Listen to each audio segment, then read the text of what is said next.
হলুদ আর নিমপাতা বাটা সেই ছোটোবেলার থেকে মেখে আসছি। তোমরা কে কে এরকম হলুদ নিমপাতা মাখো এখনও পর্যন্ত জানিও। যদিও এই নিমপাতা হলুদ বাটাটা আমার জন্য না, এটা মেয়ের জন্য।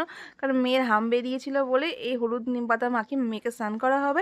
হ্যালো এভরিওয়ান, মামা নতুন মিনি ব্লগে সবাইকে স্বাগত। কেমন আছে তোমরা সবাই? নতুন একটা সকালের ভিডিও নিয়ে চলে আসলাম। দেখতে পাচ্ছি মাম্মা একদম ফুরফুরে মেজাজে আছে, কারণ ওকে হলুদ আর নিমপাতা মাখিয়ে স্নান করানো হবে। মাম্মা খুব এনজয় করেছে স্নান করাটা। তারপর দেখো মা এদিকে বাজার করে নিয়েছে, আজকে ডিম রান্না হবে। যদিও ভিডিওটা আজকে না, ভিডিওটা গতকাল, মানে ফ্রাইডের ভিডিও। এটা অনেকগুলো ডিম নিয়ে চলে এসেছে। যেহেতু রাত্রেবেলা চিকেন খেয়েছিলাম আর সকালবেলাও চিকেন খেয়েছিলাম ব্রেকফাস্টে, যার জন্য দুপুরে ডিম রান্না হয়েছে। আর এই প্যাকেটের মধ্যে রয়েছে বেসন, বেসন দিয়ে রান্না হবে চিংড়ি মাছ। গুঁড়ো চিংড়ি যে নেওয়া হয়েছিল সেটার মিক্সিতে বেটে তারপরে বেসন দিয়ে বড়া বানিয়ে খাওয়া হবে। তো এটা ছিল কাল দুপুরের ভিডিও।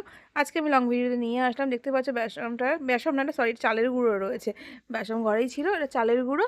আর এখানে রয়েছে ডিম। তো মা এখানে রান্না বসিয়ে দিয়েছে উনুনে। দেখতেই পাচ্ছ যে চিংড়ি মাছগুলো ছিল ওগুলো বেটে তারপরে চালের গুঁড়ো বেসন দিয়ে এগুলো ভাজা হচ্ছে। আর এখানে ভাত হচ্ছে। যেহেতু মা দুপুরবেলায় রান্নাটা গ্যাসে করে না, যার জন্য মা উনুনে বসিয়ে দিয়েছে। তো রান্না তো হয়ে গেছে। আর এখানে ডিম কারি রান্না হয়েছে আলু দিয়ে। আর এখানে রয়েছে মাছের বড়া, চিংড়ি মাছের বড়া, যেটা খেতে খুব ভালো লেগেছে। আর সত্যি দুর্দান্ত লাগে। চিংড়ি মাছের চপ হয়তো অনেকে খেয়েছো, কিন্তু কোনোদিনও চিংড়ি কুচো চিংড়ি যেগুলো হয় সেইগুলোকে বেটে তারপর সেগুলো থেকে চালের গুঁড়ো বেসন দিয়ে বড়া করে খেয়ে দেখো, হেভি লাগবে। সন্ধ্যাবেলা মা এদিকে পায়েস বানিয়েছিল। দেখতে পাচ্ছ শীতের পায়েস, এটাকে আমরা ফল কাটা পিঠে বলি। তো এটাই বানিয়েছিল নারকেল দিয়ে। দেখতেই পাচ্ছ নারকেল দেখা যাচ্ছে এখানে। এটা খেয়েছি সন্ধ্যাবেলা। এখন সকাল হয়ে গেছে, আজকে শনিবার। তো দেখছি এখনও ফ্রিজে রয়েছে। ভাই একটু খেয়ে পড়তে চলে গেল আর আমার জন্য রেখে দিয়েছে। তো আমি এটা খাবো রুটি দিয়ে। কালকে রাত্রে আমি ডিনার করতে পারিনি, তাই অনেকগুলো রুটি বেঁচে গেছিলো। তো মা এগুলো রুটিগুলোকে সেঁকে দিল, এখন গরম করে দিল।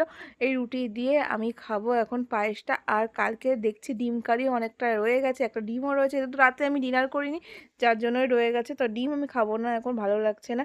মা, বাবা, ভাই সবাই যাবে আজকে বোনের বাড়িতে। বোনের বাড়িতে মেলা আছে, মাম্মামকে পাঠাতে বলছে। বোন ফোন করেছিল সকাল সকাল যে মেয়েকে যেন পাঠাবে। আমিও যাই, আমার যাওয়ার একটু ইচ্ছা নেই, কারণ ওইখানে আমার মানে একটু যেতে ইচ্ছা করছে না, কারণ অন্যরকম। তো আর ভালো লাগছে না যাওয়ার জন্য। তো মা মা হয়তো মেয়েকে নিয়ে যাবে।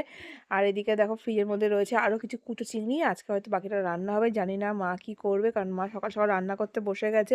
আর রয়েছে ইলিশ মাছ, এখানে দেখতেই পাচ্ছ এখানে ইলিশ রয়েছে।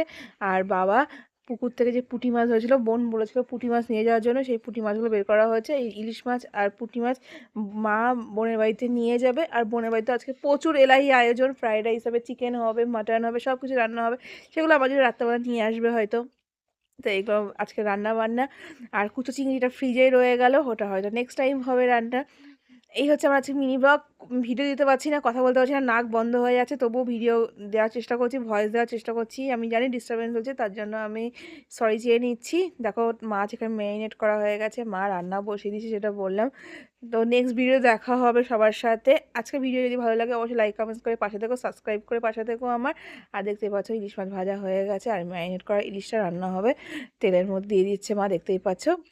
এটা সর্ষে ইলিশ রান্না হচ্ছে, যেটা খেতে খুব ভালো লাগে। আমি হয়তো 1-2 পিস খাবো, বাকিটা বোনের বাড়িতে নিয়ে যাবে। চলো আজকের মতো ভিডিওটা এইটুকুই। ভালো লাগলে আবারও বলছি লাইক কমেন্টস করে পাশে থেকো। আর তোমরা খুব ভালো থেকো, হ্যাপি থেকো, সুস্থ থেকো। নেক্সট ভিডিওতে দেখা হবে। চলো আজকের মতো বিদায় নিচ্ছি, আল্লাহ হাফেজ।